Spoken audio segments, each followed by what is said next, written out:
on the back of our quick conversation there, I think I'd just like to thank everyone for, joining in tonight, or today, sorry, it's tonight my time. I'm going to go through a couple of case studies, and I'm a little bit sensitive on some of the information that I present, because these are people that are close to me, and I'm showing, obviously there's some stuff there I'm showing that I would not like to be shared, and especially in the social media outlets and whatnot. So just be mindful that a lot of these case studies in the nicest way, and I mean this in the most polite way that I am doing, is because of my relationship with UC. So yeah, especially with I've got two guys that we're going to sort of talk about. I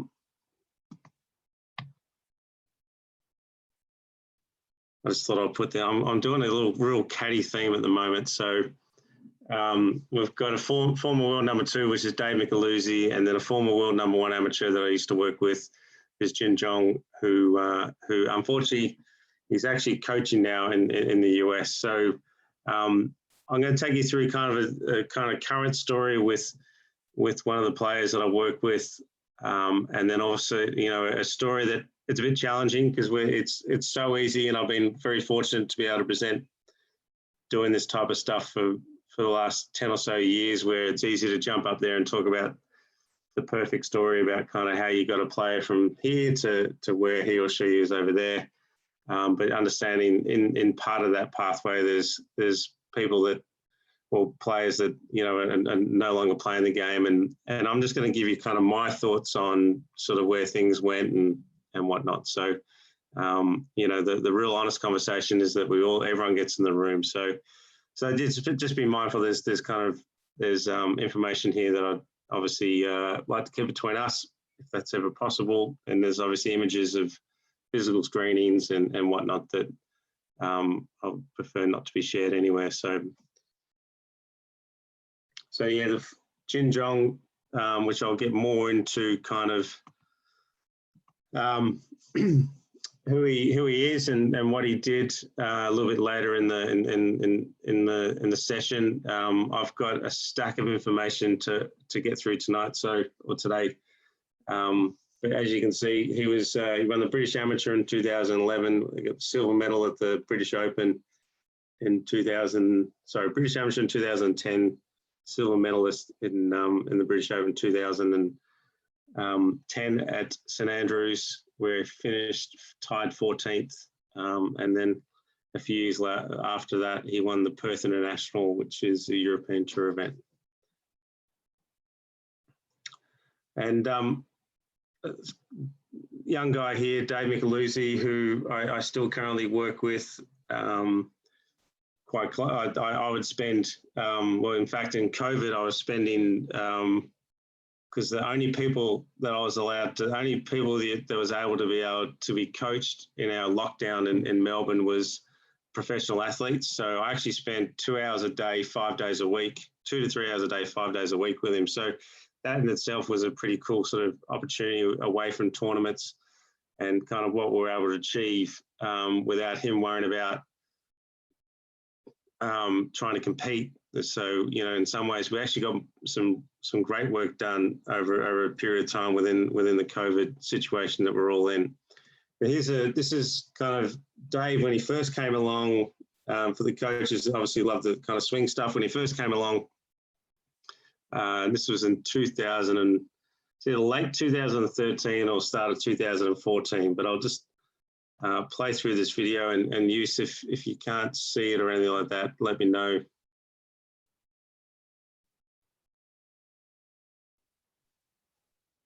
No, we're good. You can see it. Video plays fine. I'll just let that play through again.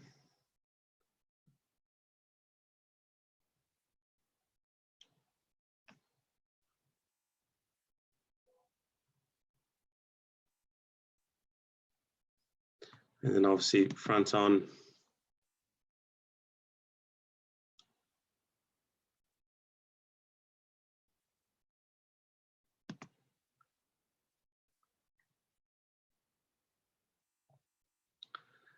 like all the sessions that we do, you know, if there's anyone wants to kind of has any questions or any thoughts along the way, please jump in, and if I don't have an answer, I'll do my best to try and find one. So he came along. He was obviously scoring quite well. So within that pathway pyramid that we talked about, he was starting to get recognised through his tournament scores and whatnot. And then he came along to a session to see me privately, and we actually, the first thing I wanted to do is get him on 3D, because there was some movement stuff there that I was just a little. He could produce a lot of speed, and even at 14 years old, I might have it quite wrong. I might have it not quite right, but driver club head speed was kind of that 114, 115 miles an hour, which is, you know, relative to the size of Dave, and he weighs only, I think he's about 68, 70 kilos. He would have been far less back then. So producing a lot of speed there and moving around the frame that he had was interesting. He's sort of, a lot of his background growing up was at gymnastics. So that kind of, for me, was quite intriguing, because he was actually able to move through kind of far greater ranges that I know definitely that I couldn't move through. So trying to get an understanding of kind of what that meant from a 3D, you know, model point of view. Not that there's any models, but 3D understanding point of view was a challenge, especially, you know, we're talking, you know, 6 or 7 years ago. He first came onto within the systems in 2010. So he was doing the under 12 camps that I talked about in that pathway. So he first started working with our physio back then, and this is obviously my physio that I use. So still to this day, I was with Dave and my physio only the end of last week, doing a similar sort of another screening as such as this. So there's a series of exercises that we look at, and maybe if there's questions around kind of what they are, we can look at that maybe at the end of the session, or going into, you know, over the next few weeks, if any thoughts and whatnot. But what was quite relevant, obviously, we look at, and this is my physio's way of looking at it, kind of red is something that, you know, you go red, orange, red, amber, green, sort of, it's been color coded different now, which I know you've seen the kind of latest one, where we look at kind of red being sort of something that needs to be assessed and looked at now. And then the orange is kind of make sure you stay on top of, and green is just really supporting that you're moving well and continue to move that way. So we look at giving them some, so in this case, Evan, you go back to, that's 10 years ago, you go back to the start of 2010, there was, you know, that just that basic postural awareness and control. What we see through, especially a lot of the juniors, and I know the coaches in the room would probably come across this daily, you know, that kind of that lower scap and posture, you know, control through kind of how he or she works through there. And then, you know, in general, and it probably goes for everyone else here tonight, you know, that's kind of general core stability. So giving these guys some awareness of kind of how they can control the, you know, scaps, and how that relates back to kind of hand and wrist and arm movement, and how that then affects kind of how you move through rib cage and backswing. Obviously, I don't have that conversation with them as I'm speaking to you guys tonight, but from my understanding, when I look at that kind of movement pattern, how they, you know, is quite kyphosis in his setup. His scap was quite, you know, rounded, you know, had somewhat poor control through kind of hand and wrist early in backswing. So how that influenced then how much he extended. I know if you're able to see the kind of front on view there, that he goes through some massive ranges of side bend and extension. So for me, that was from day one, and still absolutely to this day, that we're trying to just reduce the amount of kind of that side bend and that extension. And that's something that I think we'll continue to do as long as we're obviously working together and he's playing. this is young Dave, early days.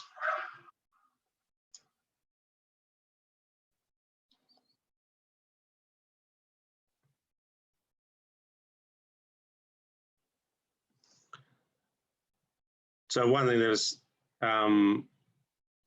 came up in around that was that kind of that. Well, obviously it goes back to that kind of core stability.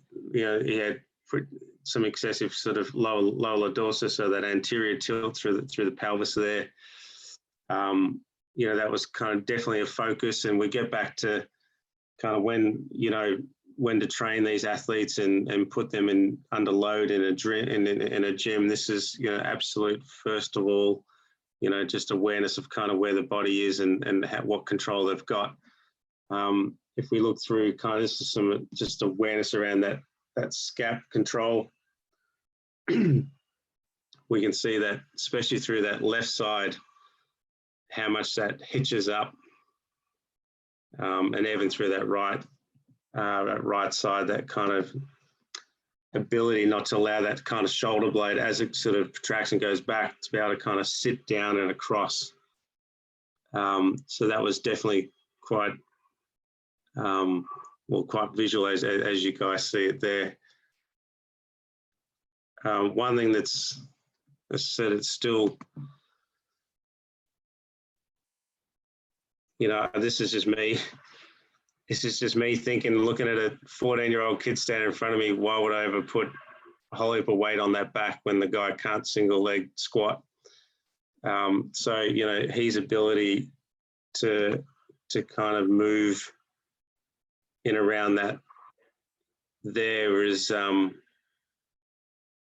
know, and sometimes for athletes doing that for the first time, it's more of an awareness. They're not too sure how to move, but definitely starts to look at kind of their movement patterns and the movement history. This is some footage. We go, this was the end of 2019, and we go through kind of obviously, if you can remember sort of how he was moving before, you'll definitely see there's still a lot of the traits, which I find working with athletes over, you know, 10, 15-year periods, you know, you never find that the player moves completely away from those inherited movement patterns. But the idea of staying on top of them and just kind of continue to kind of move in a good way or a healthy way for that player, I think is the most important thing. If I can play.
So a lot of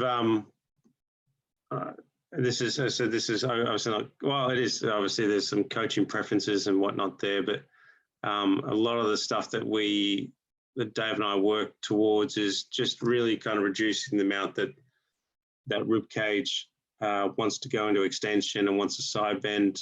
We really stay on top of how he moves through hand and wrist in backswing.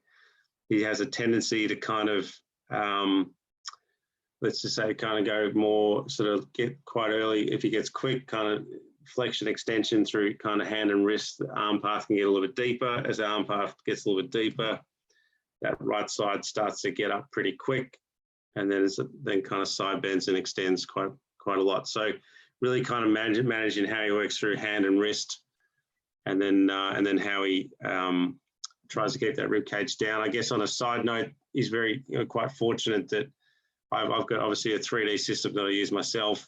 And if you go back to, we had 6 weeks doing 5 sessions a week, where we start every session that we do, not just in COVID lockdown, but we start with 3D. So we always start on the system.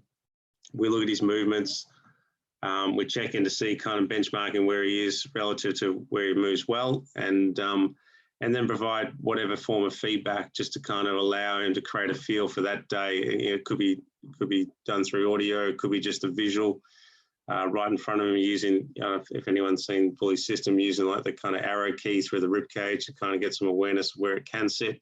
So there's many different ways of kind of adapting around those movements to give him the best results over the day. So, but yeah, he's great.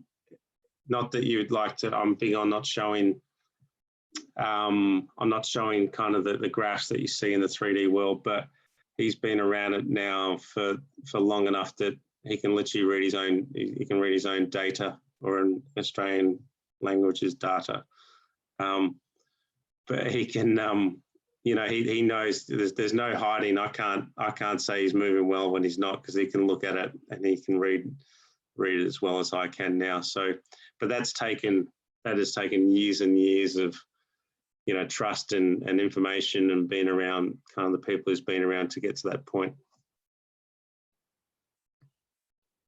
So there's some sort of postural, and I know for the physios back in Finland, there's obviously probably similar stuff, just some awareness of kind of where they sit and stand in posture. Hands forward gives you a really good understanding of kind of how he works through, or how guys, girls can adapt through that lower lumbar, and just obviously staying on top of that. And that's something that we're very, very aware of, even with the session that we had last week.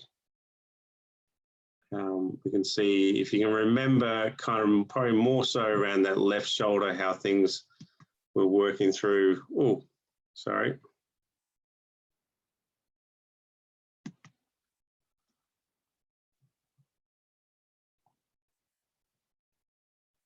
So obviously, there's a lot more muscle mass there, but his ability to control those scaps, and that left shoulder or that left scap is working a hell of a lot better than where it was when we were obviously together. It's kind of early days. And if you remember, I laugh at it now, but if you remember how he moved in the single leg, looked like he probably should have fallen over the first time round, but even there, he's still thinking pretty hard about kind of how that foot, that knee, and that hip alignment, and how he moves through those ranges. And so that was something we haven't tested last week. So if we go back to kind of me being the head coach of the VIS, and we put him in the system when he was 18 years old. So there was kind of two years of private coaching with him till we get to this point. He was still in the system as such, where he was working with our physios and had some contact with our strength conditioning coach. But we looked at, and probably no different to what you guys do back in Finland. There's obviously a lot of kind of screening. There's a lot of development pathways. So we looked at his progression over time, and it's all sort of relative to weight, and obviously some of the force values he was able to generate. And I know there was it's a club head speed relationship, but he was in the 83% relative to PGA Tour. That was done at the end of 2000, and that one there is down 2019. I know in the COVID lockdown period, he was getting club head speeds out to 125, 126, and with a new Titleist driver, he was getting ball speeds in the early 180s. I think he clocked it the other day at 186. So for a guy that is quite small and quite light, he's able to produce a lot of force. But it's obviously that, to me, and I've had this conversation to many people lately, there's a lot of stuff out there at the moment about kind of how far. And Bryson's probably going about it in a good way. He's obviously building his body around. There's a lot of people that are, trying to produce a lot of speed and a lot of force, with not probably being completely aware of how that influences their movement and how sustainable that is over time. So a big part of their development is understanding the schedule, and this is obviously this year it's just been a write-off in regards to working with schedules with the players. I've got a guy that plays in the US. I've got a player that plays on the European Tour, and obviously Dave just turned in pro at the end of last year. He was offered 7 starts on the PGA Tour, 7 starts on the European Tour, and just unfortunately not been able to take them up because of for the obvious reasons. So, but when you look at in their development pathway, obviously this was an amateur that was playing both professional and amateur events, getting starts not just here in Australia but all around the world, is actually kind of working out what that season can look like. And then from a coaching point of view or a physical point of view, how do we actually put in some training blocks in there to really make sure that we're continuing to move forward, and to some degree actually maintaining his moving forward. So if the guy's moving well and just making sure he moves well, is moving forward as well. So when you really sit down and kind of look at kind of what a year can look like, and obviously that changes depending on the tours that you're on and the different players you work with, but it starts to give you and the team of people around you a better idea of how many actual days of contact you do have with them face to face, how much potential travel that I might need to do to be able to make sure that that we are getting face to face enough, and then from the management, the team around him to work out the burnout rates, how many tournaments can he play in a row, how many different countries can he fly. I know the year before that, when he was competing, he played US amateur, played the Western Amateur, flew to Fiji to play the Fijian Open, flew back from Fiji to the US Amateur, which if you want to look at that on a map, it's just, and then try and perform it, it just, lesson learned. But the other part that's been quite interesting, and probably less for, it's still in Finland, you're still going to have to, you obviously got to get on a plane to go somewhere, is that travel component and how much that influences their physical, how much that influences their posture.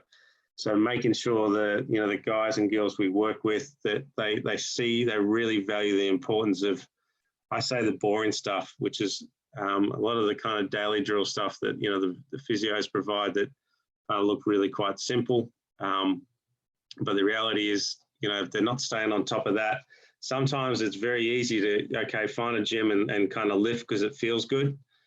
But, they're not staying on top of their daily stuff, which could be just a basic glute bridge. So making sure that, I think the important part is, how do you influence an athlete before they get injured?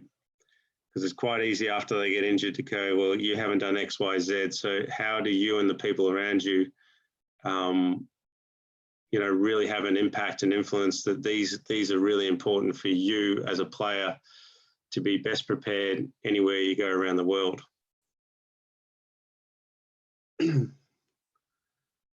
This little section we can go through here, this is my nuts and bolts. This is what I absolutely love doing. I'll jump out of this in one second. I want to show you something, but I've been very fortunate to be around a lot of smart people around the world and worked out different ways of, testing and training athletes. And I say this in the nicest way, the driving range I work at, most days, and especially this year, I actually don't enjoy it in the fact that, it's not a golf course. It's a big open paddock like most ranges, poles or flags, flat tees.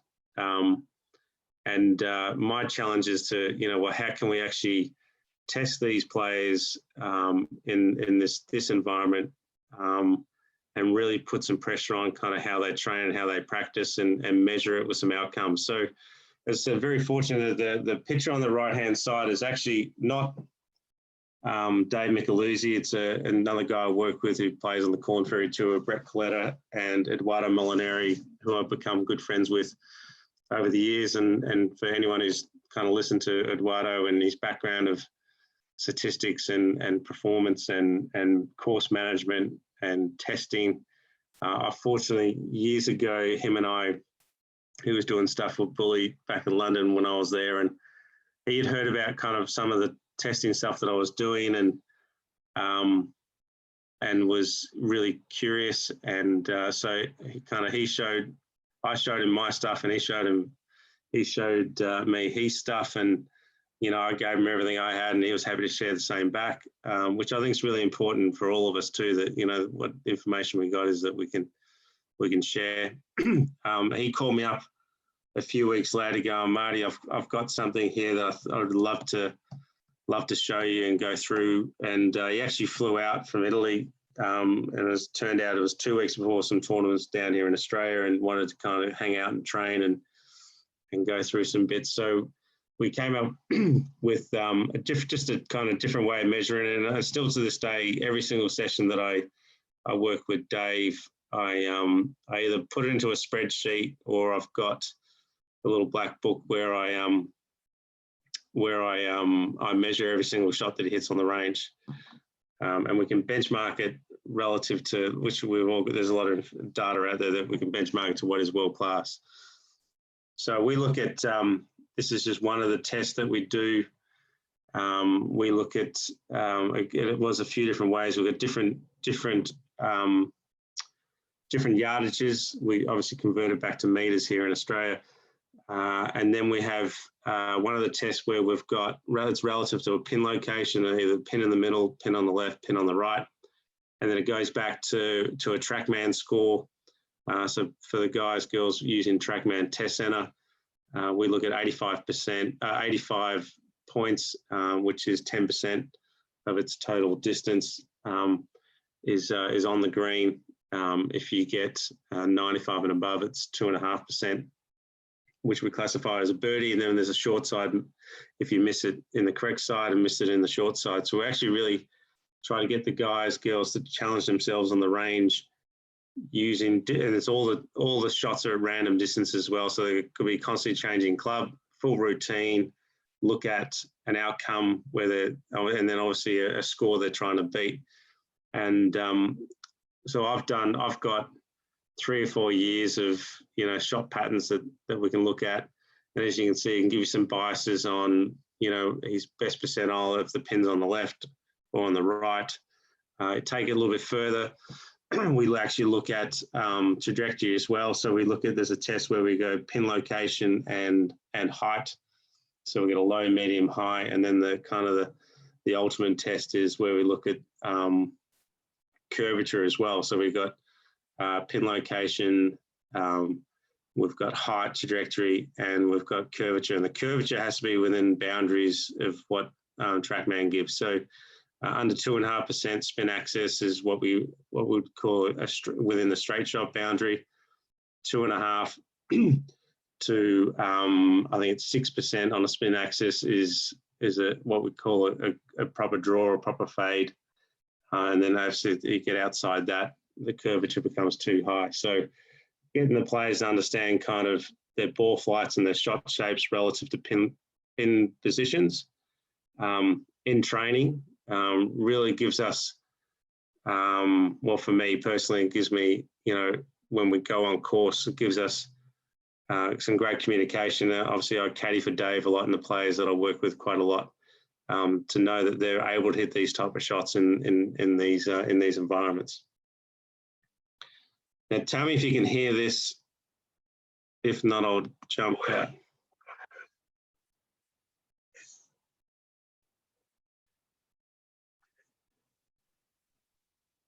Can't hear, mate.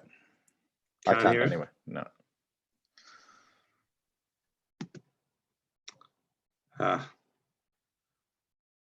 It's actually going to be more harder, I think, to get out. Basically, there was a training session there with Dave, and I actually had to record it because it was quite funny. He just got back from a trip from the US and he was struggling with his game, and he was miles on the inside and he couldn't hit certain shapes. So the test required him to hit some left to right shots to certain pins, and every time he tried to hit it, he couldn't hit it.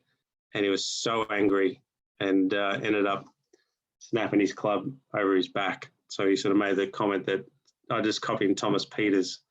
I don't know if you guys remember that on the European tour, but I have had, I don't know if it's a good or bad thing, but I've had kind of many of my players snap clubs in training sessions, and none of these guys have snapped clubs in tournament golf. And I go back to kind of a model like the army model that I like to, train them harder than they play. So, put them in situations where not that it's unachievable, but really kind of put them under some pressure, which allows me to kind of look at how they respond, allows me to look at their movements, allows us to, in this case, we didn't debrief on what just happened there that day, allows us to give a couple of days to kind of reflect and go back and have a look at kind of, if we had that situation again, how we would do it different. I know, and obviously use and golf, and every country's got their own kind of little review process of how you look at reviewing the athletes and whatnot. And so, I generally, depending on the schedule, this year, the obvious hasn't been there. So, it doesn't look anything like this, but in a general year, we sort of do it every quarter. And I look at their stats and kind of each area, as you can see through there. And then between kind of the player and I, or Dave and I in this case, we look at kind of some focus areas of kind of where we can get better gain. So just getting a better awareness of kind of from pure performance, where their strengths are, where their weaknesses are, and then what are we going to do in those training sessions. And that allows me as a coach, I've most of my kind of skills testing and training has come on the back of looking at some of these figures and going, okay, well, I need to go and find out what world class is. I need to look at best practice and put some games into play and start to test these over periods of time to see if we can improve those performances, obviously in tournament golf. Before I jump on to Jin Jong, is there anyone there that's got any questions on what I've just sort of gone through with Dave Micheluzzi? I've got one, Marty. This part you're allowed to speak. Yeah. Just, at what age would you start HP training? You talked about a lot about, and I know you're kind of big into that. And kind of what age did you start that with Dave? Well, Dave was in some ways fortunate enough as a guinea pig that kind of grew with me in looking at kind of how important I believe that stuff is. So, so a lot of the stuff I've tested over time, Dave has been that guinea pig, but he's really brought into it as well. If Dave Micheluzzi came through my door, today, and he's a 14-year-old kid, I'd definitely be looking. I wouldn't train him any different to what I'm doing now. Obviously, but the benchmarking will be different, and the testing protocols will be a little bit different. But the kind of understanding of kind of here's your technical information, here's your kind of must do, get better today. What are we looking over the next 12, 24 months? How that adapts through there, but making sure, I think it's quite easy for coaches and players to look at, go, well, he or she's 14, 15, and you're going to go through some technical stuff at the moment, and that's going to affect your performance. And it's nearly giving them, and probably the coach themselves, the right to see if it's okay if they don't perform well.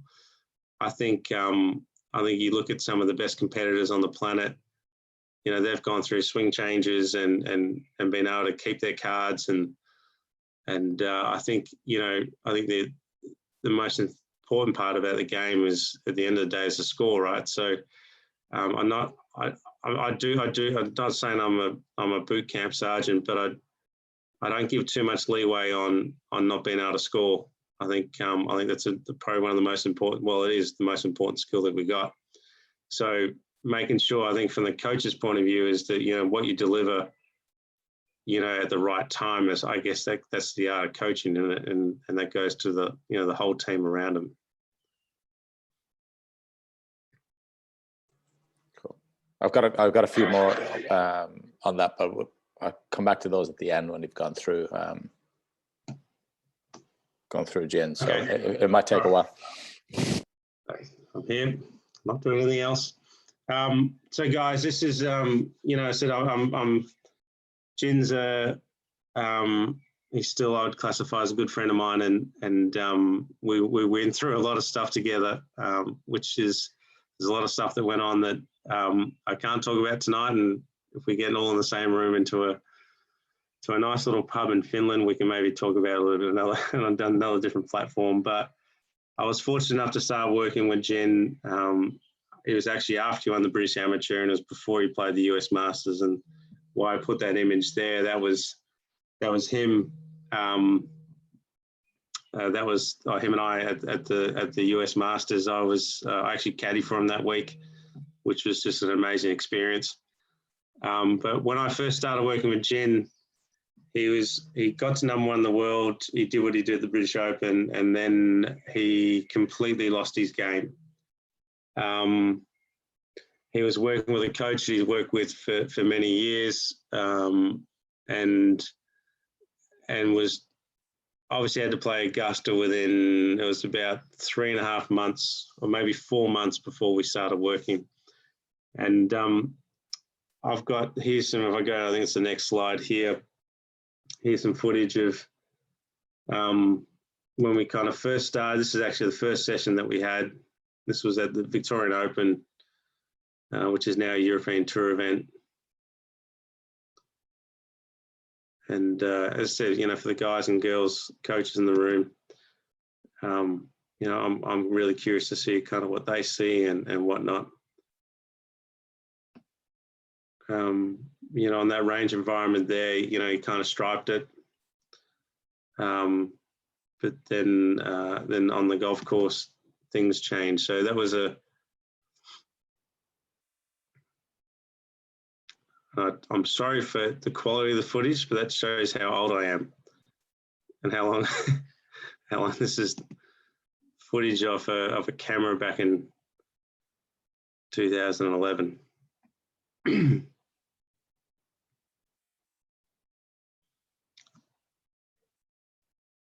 Now,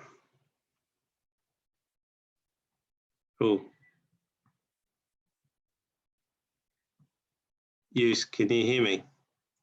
Yes, sir. I think you've just unshared your screen, have you? Or did you try and come out of that video? I'm just trying to come out. Can you see what's on my screen? Your pretty face, yeah. Oh. All I can see is you.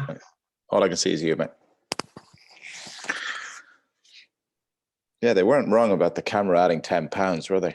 When we No. There you go. Now we've got here's hopefully you can hear this now. Yeah.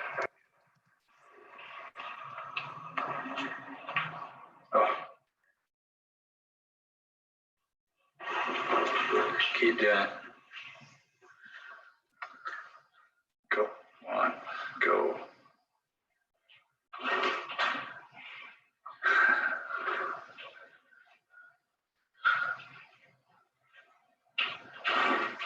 Fantastic. See it front up, front up.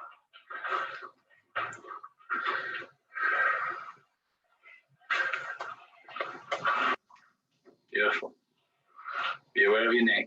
Tuck your chin a little bit. That's it. Okay. And then face this way.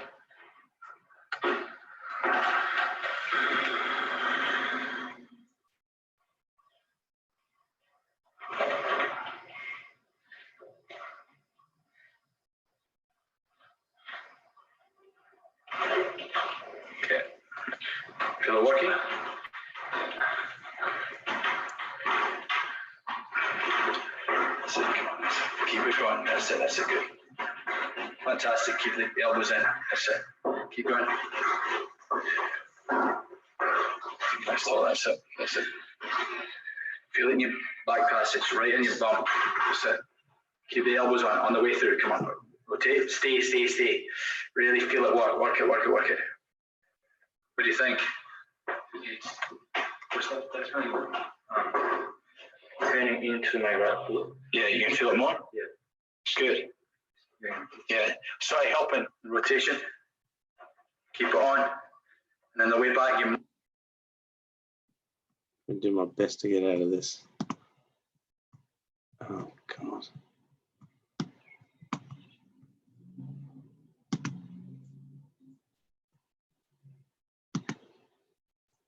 Can you see that? Yes, sir. Yes. Sorry, I'm going to take it. So for the coaches in the room, I was and some of the coaches might not have heard of Ramsey McMaster, who was one of my best friends who unfortunately passed away now quite a few years ago, but he had a massive influence on Jin, and not just Jin, but the coaches around the world. And I know for you European guys, like Pete Cowan still regards him, he's had the biggest influence on Pete. I know he still talks about him whenever he can. But I know I've seen some footage of you doing some stuff with some of the guys and girls back in Finland around some of the posture stuff and whatnot. But one thing that kind of was quite obvious with Jin, and that's after a year or so of kind of working with Ramsey and also with the strength conditioning coach that he was working with.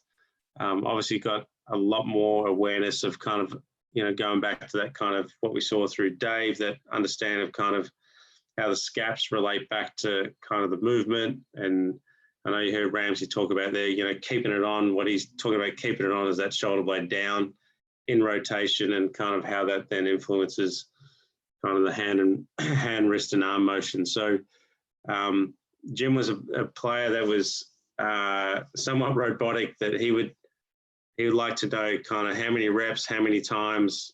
I think it was quite cultural to him, and I spoke to him quite a bit about it. He wanted to, be very precise on the time, the reps, the movement. And even when he won, I remember we had this calibration sort of process we had with a full swing, which had the Ramsey belt on there, where he created some feels around kind of rotation. And then we had some sort of positional stuff that he worked on that was his priority. And I remember he was in a playoff for the Perth International against Oliver Ross-Fisher.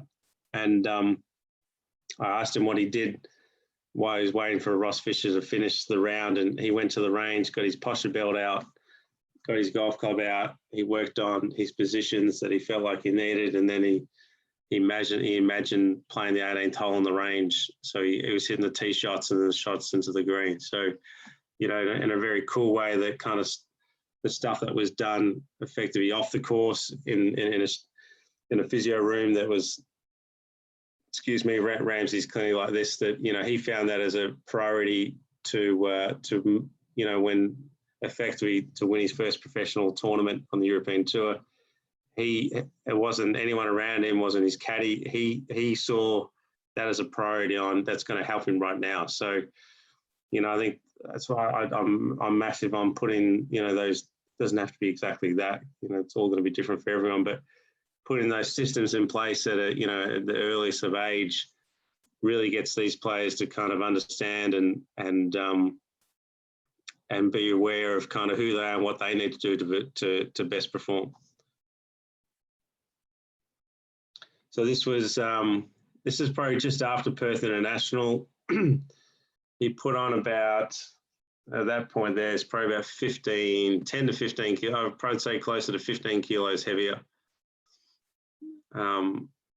Obviously working quite different through hand and wrist in takeaway.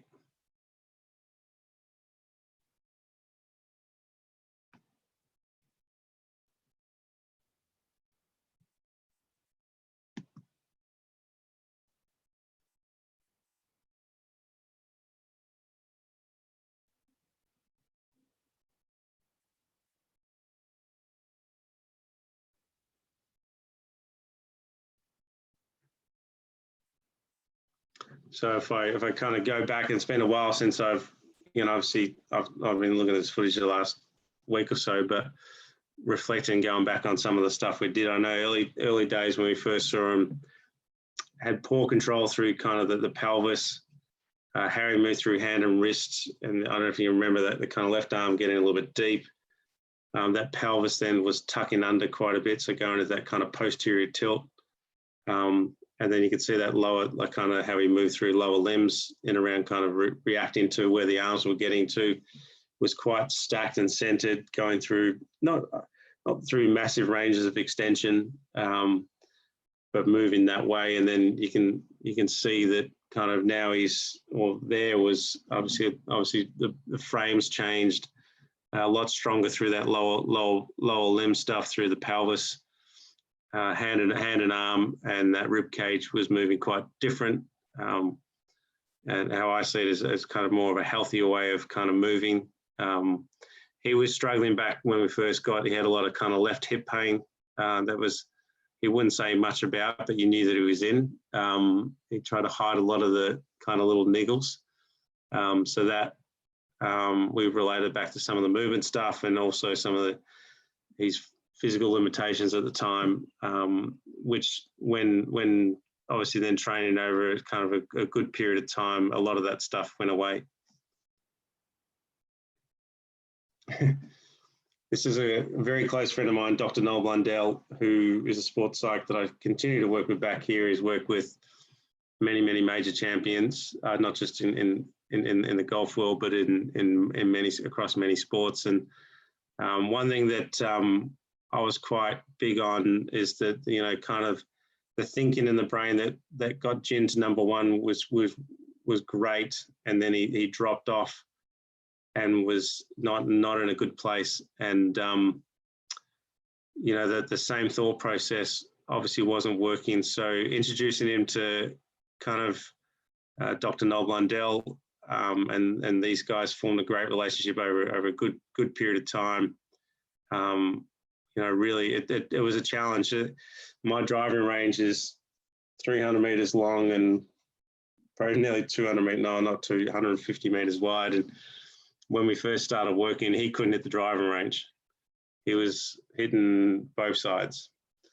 And so it took a lot of work. That was probably I've said this to a few different programs and coaches around the world, where Jim was when I first was with him in the first couple of weeks in Jan in 2011, leading into Augusta. I was, sorry to swear, but I was absolutely shitting myself as a coach. How do I get this player moving like this, hitting it like this? How do I get him on the first tee at Augusta, and how do I get him off the tee? And I've been very fortunate that I've worked with quite a few players that have won on tours around the world, each and every other year. But I'd nearly say that's probably one of my best coaching moments, was to be on the bag, and for him to get on the first tee and absolutely nail it down the middle was an amazing effort from Jen and the people who he's working with. And that was, as I said, it's sometimes he's won professional events, and I've worked, that's great. There's ice on the cake, but some of the kind of real grinding moments, that as a coach, that you've been with someone, you've seen them at arguably their worst, and knowing how good they are, and working through whatever that is to be able to get them to kind of going back in the right direction, and then ideally, continue to go forward and go on. One thing that he was very good at doing, and I said it's not for everyone, in coaches' world, it's great to see all this type of stuff. It's for some players developing, it's not for them, and that's kind of that real debriefing moment. And he had a daily journal. He actually had two. He had one that he did in English, that he shared with me, and he had one that he did in Korean, which he shared with his father. So that was something he's been doing since a 13, 14-year-old kid. And so that was, it was really cool to kind of have days and sessions or camps that we did, and for him to reflect and give me back kind of in his words and his thoughts, kind of, you know, what he got out of it. And definitely from a coaching point of view, it really helps me personally, and also helped the team and the people that we're working with at the time, that I could call someone like Ramsey and saying, look, I think maybe a little bit confused on some of the drills you're doing, or whoever. So I think, you know, like we say about a lot of the stuff, you know, the more kind of honest conversations we can have, and the quicker we can have them, you know, the better that we can, or the earlier we can resolve some of whatever these issues are. And then on the flip side, we got to kind of, I'm going to quickly turn my light on. This is showing how dark it's getting. On the flip side, we had sort of kind of where things went, I guess, wrong. I've thought about this for many years, and sometimes, you know, I think as coaches, you know, it's hard to reflect and go, well, you know, geez, what would I do if I did it different? I don't know how much I could have done different. Potentially, if I was, you know, living in Europe and had more contact time with them in Europe, because obviously I was running between Australia, Europe, and the US quite a bit, and sort of trying to juggle a lot of schedules. But you know, what really changed was that he signed with a manager, not picking on the manager or the management group, but signed with a management group that had a lot of high-profile players, many major champions, and then obviously exposed to a lot of different information, different thoughts. So, you know, I've had this reflection with one of the guys that I've had, we had a meeting today about, he's on the European tour, about kind of what we do different. And one thing that's really, I think, for any of the coaches working with players to really reinforce, if you've got a player that, you know, I'd actually look at, and I don't know Sammy very well, but I was actually caddying the European tour when Sammy played the first 2 rounds of the final stage. And he might not remember, but he hit a shank off the first hole.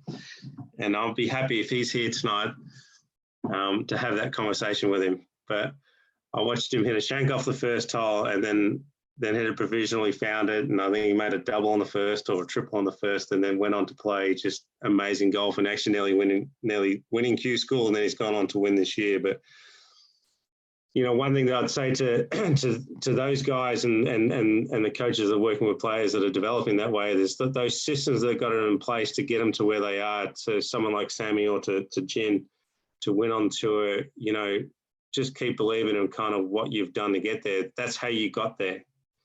I've had players that, like Jen, that have got to that point and then really started to, they might struggle a little bit. Caddies start sort of saying, well, what about trying this and doing that? And then managers, obviously they're only there when you're performing well, start to sort of question and guess some things. So the actual next slide, and for any of the coaches that have been lucky enough to be in, it's still one of my favorite events, but it's not a great event to work at, is Wentworth, the BMW Championship. And I've worked there for quite a few years over time. And I took this image. This is from the Players Lounge, looking down onto the range, and this is the definition of destroying golfers to me. Is all those guys on the front left there, or on the forward left, they're all trying to work. They're all trying to get ready to play on Thursday. This was on Tuesday. And look at the amount of people, that coaches, managers, friends, the amount of noise and distraction that goes on while these players are trying to prepare. You know, it just can't help. And having those systems in place where you can put yourself away from, you know, that type of distraction, and make sure you get the work done that you need to get done to best prepare yourself for that week. You know, I say this to the players, you know, we don't walk into their offices while they're working and just start asking them questions.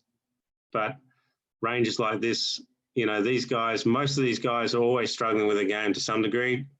You know, they're always, you know, most guys live kind of in that space where, you know, they're not too sure that, you know, they're working towards something and so on. And then all of a sudden you've got all these, you know, people that are, you know, sincerely trying to help or talk to you, but could be very, very far away from kind of what made you the person that you are. So unfortunately, I think, yeah, Jin had a kind of tough, when he first got out there, he was great. He said a lot of the players were looking at kind of what he does, and then he started to question it.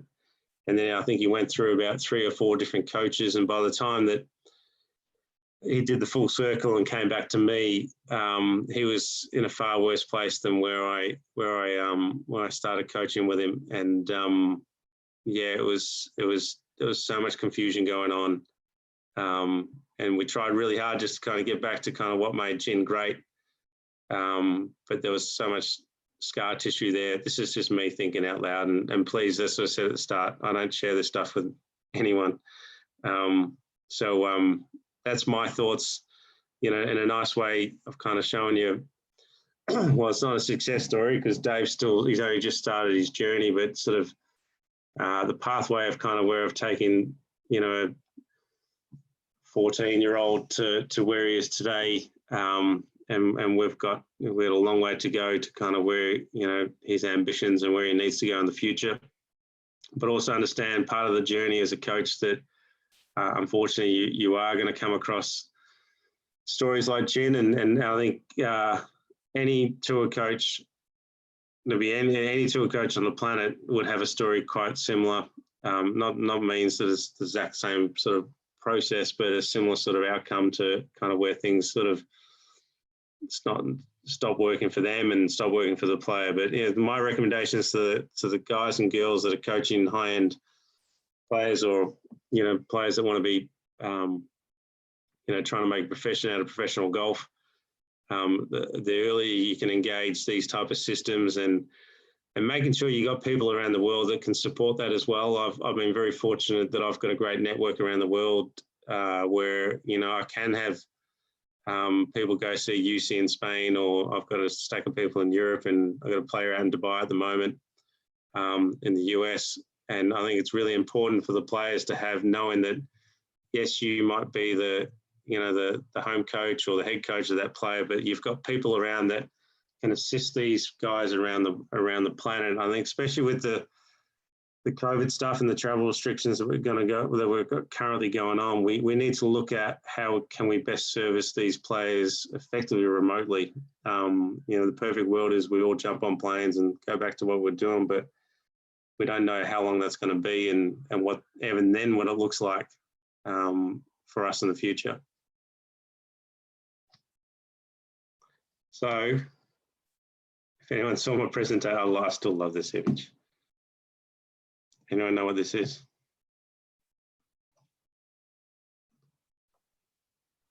No. Questions, I think. Questions. Yeah. Q&A. Q&A, baby. Mate, thanks for kind of sharing that. It's you know, in some ways it's great to kind of hear, you know, the not so rosy stories all the time as well. You know, I mean, obviously, you know, we all understand that things can go wrong, but kind of then, you know, where you were able to pretty clearly identify where, you know, where it kind of started to unravel, particularly in the second one with Jin. I had a couple for you. I'll throw one in. I mean, you said there's something. I think you phrased it that the player never really moves away from their inherent patterns.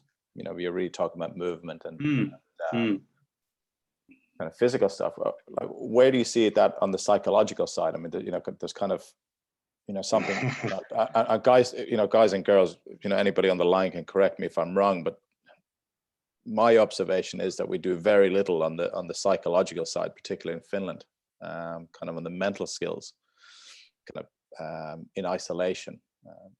But like, how do you see that? Well, it's interesting you say this, and I've had this conversation with a friend of ours use off record, and looking at kind of behavioural patterns. And if you looked, and this is where I said I might be wrong, I'm just thinking out loud, but it was kind of brought to me about through the conversation, was that if you look at kind of some of the behavioural stuff, so when things weren't going right for this player, he second guessed everything and kind of went down a completely different path.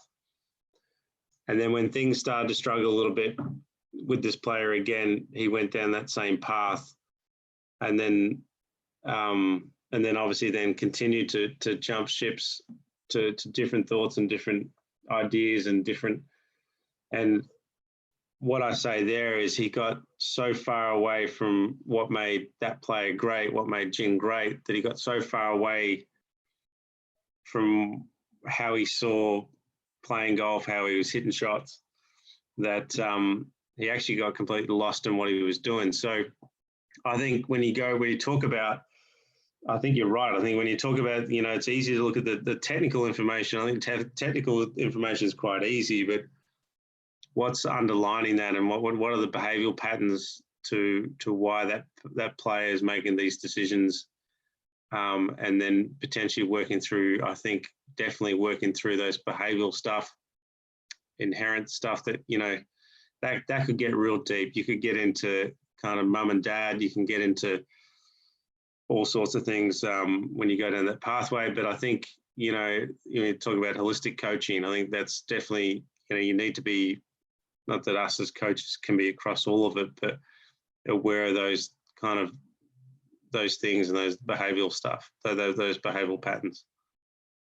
I think Marty, Pasi. Yeah, hi Marty again. This is Pasi. Hey, welcome back. Yeah, this is just how you doing? Just a little reflection to use this question, if we ever really start to move away from the psychological patterns, that I think, first of all, it's possible. It might be a lot of hard work, but in general, in coaching, I find there's a interesting, I would almost say, phenomena going on, that coaching is understood as content instead of competence, which I think is a huge difference. The competence is understanding what you use the content for. And in coaching the content, I think we should really be careful to making always a connection and a bridge to how you actually apply it into the action, what it's actually doing for you, how it's like all the interrelationships, what's it related to, and kind of help the players to understand better kind of the simplicity behind the seemingly huge hassle, so that they could actually take care of themselves once they are alone out there. And like in general, I think that's what I find is the most vital part in trying to help these players to actually grow, to become like a true professional, a master of the craft. So just a note or thought that came up to me. I couldn't agree more. I think that is absolutely spot on. And, I like to say, I like the thought is, how do we make our jobs obsolete? I think, reality is, if we can give these guys, girls skills where they can just go off and do what they need to do and be very, very successful, I think that's effectively our job done, isn't it? And but even that said, I think, there's obviously, I know it's a bit rough, but there's coaches out there that kind of make themselves dependent, and there's trainers out there that make themselves, and psychs that make themselves dependent because that's their outcome, their income, not their outcome. So it's a really tough balance. I talk about the tour as a circus, and there's so many moving parts to that circus, and there's so many personalities out there. But I think you're right. I think that the more we can help these athletes become competent and kind of what they do and how they do it, the less you like to think there's less chance that they get influenced greatly by the circus.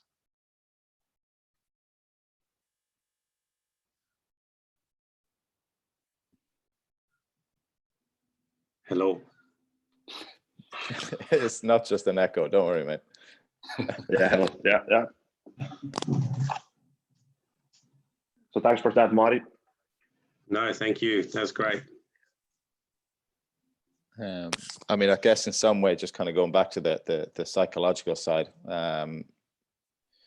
you know, on there, you've got, you know, what you said there is, you know, you're kind of taking away the right to say, look, I can't score. But I mean, ultimately, you know, a little bit like what Pasi said, is it's like, it all comes back down to scoring. You got to be able to do it whenever. So kind of the sooner you learn that, the better. So that in itself is kind of an interwoven psychological skill, isn't it? So it's so really kind of your coaching delivery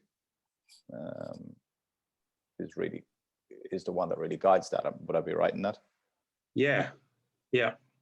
And if you get down to some of the mental stuff, and I've said this conversation with sports psychs I work with, you know, they watch some of the behavioral stuff on you know, tournament golf and their routines and whatnot, and they go, well, you know, that's not the level that I should be doing it, or whatever it is. And I said, well, the reality is a lot of these guys and girls don't train in a manner where they train their pre-shot routines and put those routines under pressure, and so, you know, that's why I was really big on kind of, well, like, I can't keep waiting for these guys to kind of make these behavioral patterns on the course. How do I do this in a training environment to kind of get them exposed? How can I then video that process and that exposure, and then allow the psych and the player to you know, and the three of us in this case, say, to have an honest conversation about kind of how would you approach that different, or what were you feeling at the time to respond that way. I'm not talking about breaking clubs. I'm just talking about kind of the level of commitment, or, you know, if you talk about the routine stuff. So I think the more that we can, you know, expose them to different things in training that we know that they're going to be exposed to in tournament golf, I think that's kind of our duty of care, is to, you know, how do we best perform? And it's a bit like the army environment. How do we best perform these young guys in the army to combat? You know, I know it's not combat. No one's losing their life over it. But how do we, knowing what tournament golf can look like and feel like, and travel and body and everything else, how do we best get these players prepared to what we know that they're going to be faced with? And that's going to be very different to every player. And that's where I think, you know, that you guys as coaches are so important in that role, because you know them personally. You potentially been working with them for many, you know, for a long time. You know what they can handle, you know what they can't. And it's those relationships that I think is really important over a long journey. Yeah, I think I had a question, or had her hand up. Yeah, I just wanted to say that I really liked what Pasi said about the coaching not just being coaching. I mean, for me, coaching is, you can't take the psychological aspect out of it. It's always in there, because it's I mean, it's always there. You can't take it. I mean, as soon as you open your mouth, that's it's there. But you don't even actually have to open your mouth. Well, yeah, definitely, especially if you don't have a blindfold. But I also think that what you were doing, Marty, I absolutely agree that the best way to prepare the player is to put bigger challenges in the training environment, so that you know what happens when going get stuff. That's when you can start to actually try to figure out, okay, when that happens on the course, how can you get back from that? Yeah. And also another thing that came to mind, it was really good picture that you showed of the men's tour on the range, and it was really good picture. Obviously you don't get similar pictures of the ladies European tour. Yeah. But I mean, for as long as I remember, we've been told that men can only think one thing at a time, yeah, and women can think of 10 things at a time. But after being on a tour for a while, and obviously because I had decided that I'm going to be a coach when I was 9, so I wasn't just player. I was just thinking through my coaching brain all the time. Yeah. So I was questioning the caddies that have been caddying on the men's tour and the ladies tour, and we were talking about this thing, and I said, so which one's easier? And they said, women by far. Like, really? Why? Yeah, because you just say one thing and that's it. They go for it. And I mean, the way he was saying it, like, men are all over the place on the course. And I was like, okay, that's new. I didn't know how to deal with that. And now I'm actually facing the problem with my male players, and I'm struggling because I know how I would deal with it and I know how other girls would deal with it, but I'm struggling. I need more tools to do the same with the guys. So please help me. Yeah. How can I get them to focus on what's going on and what's not? Stop working with guys. No, I'm just joking. No, I love working with guys. They're too hard. But you're right, though. But I mean, they can also do things with the ball that I could never do. Of course, and of course. It just gives me even more pleasure being able to help them to do it even better. You know. Yeah. No, that's great. And I actually need to think. To be honest with you, I need to think about that a little bit more than just giving you a quick answer to that question. Yeah, I don't have. I work with both. I've got a girl that I work with, Angel Han, who's playing in the US Open this week. Young girl from Taiwan.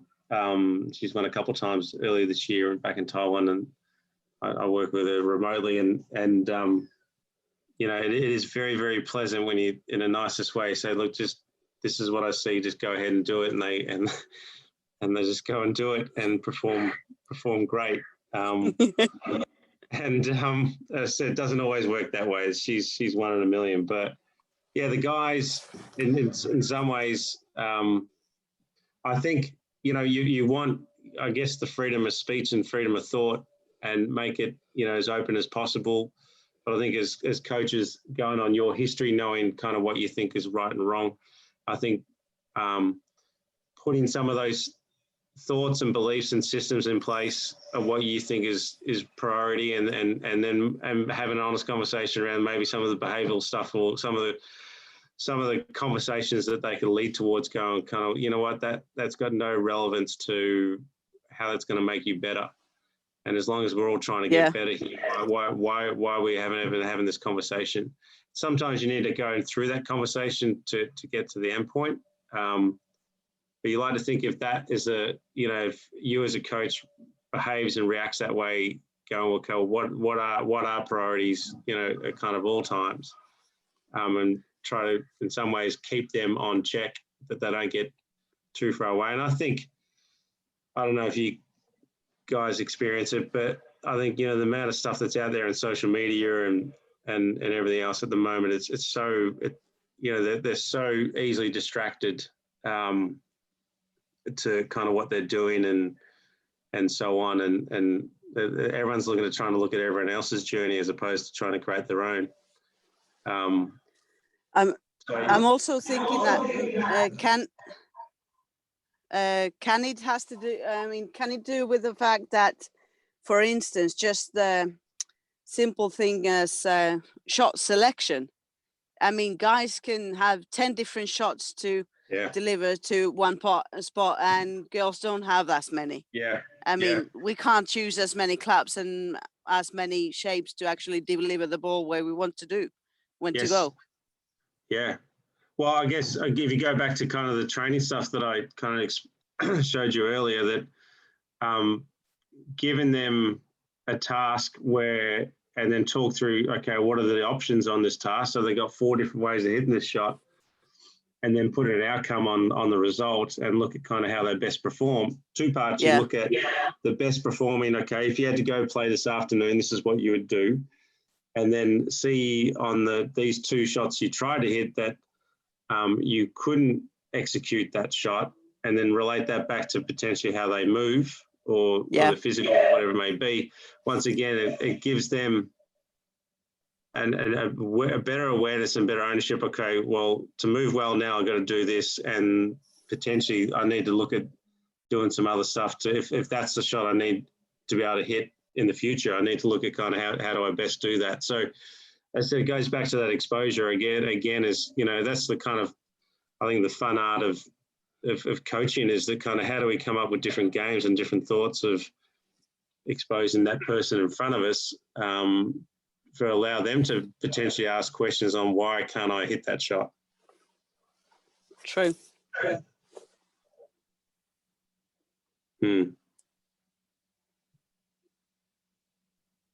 Cool. Come on, guys. I think you know, one of the things, I mean, Hank, I think is probably a good time, you know, we kind of talk about the kind of the coach's self-assessment that we've got lined up to kind of send everybody to, you know, so everybody can almost, you know, self-evaluate where they sit in relation, particularly in relation to the past two conversations and in relation to our skill sets. You know, something we'll come back to in the new year, I guess, kind of discuss it a little bit more when we go into kind of into more of the systems and, like you said, technologies that we use. So yeah, that's it'll be interesting to see what comes out of that. Yeah, so just to everybody who's listening, we're going to send out a self-assessment form after this, so through email, and hopefully as many as you answer it as truthfully as you can, because the whole point is to kind of help us to be more aware where we are now as a PGA or federation, what our coaches, you guys and girls, need. So when we're planning, for example, the future trainings and support system, that we know what is actually needed, so we don't do stuff that is not maybe necessary to use. So hopefully you are honest in the assessment and post as many comments as you can. It doesn't take a long time. I will send the deadline we talked would be 20th of December, right? Yep. So then we have time to go through the answers, and they are all confidential, so we won't be spreading the answers by name. So just to get more information that where are we now and how to move forward. So hopefully all of you can takes about maybe 5 minutes or so to answer it. So it's not a long. Yeah. If I just jump in there, I think it's been an interesting process for all of us to kind of come up to where we've got to, and a question here that, you know, it's quite easy to go into so much detail where, you know, the coaches will look at it going, well, this is just all too hard, and then the end result becomes that we actually don't come up with anything.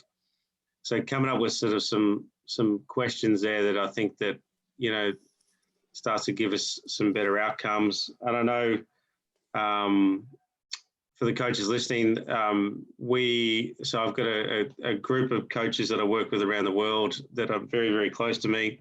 Kevin Kirk being one who I know we're going to get on in the last one, of coaches Patrick Reed and a stack of other, I know some of the coaches might have already heard Kev speak, but many other coaches that are in head coaching roles at different countries around the world and coaching on tour. We've actually asked them to do the same questionnaire. So in a really cool way, and the feedback we got from them was amazing. I know for the coaches back in Australia, they're going, how come our PGA is not doing that?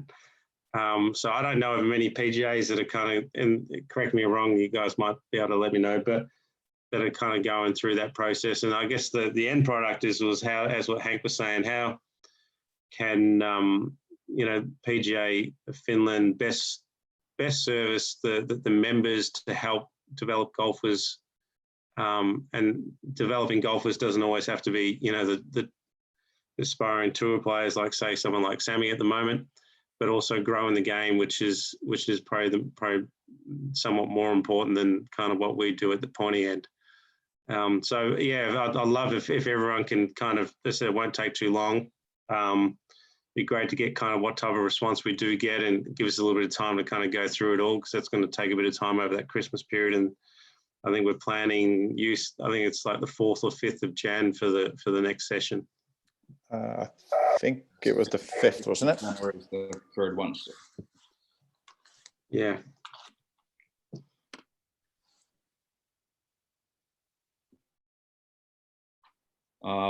Any questions coming up from the coaches?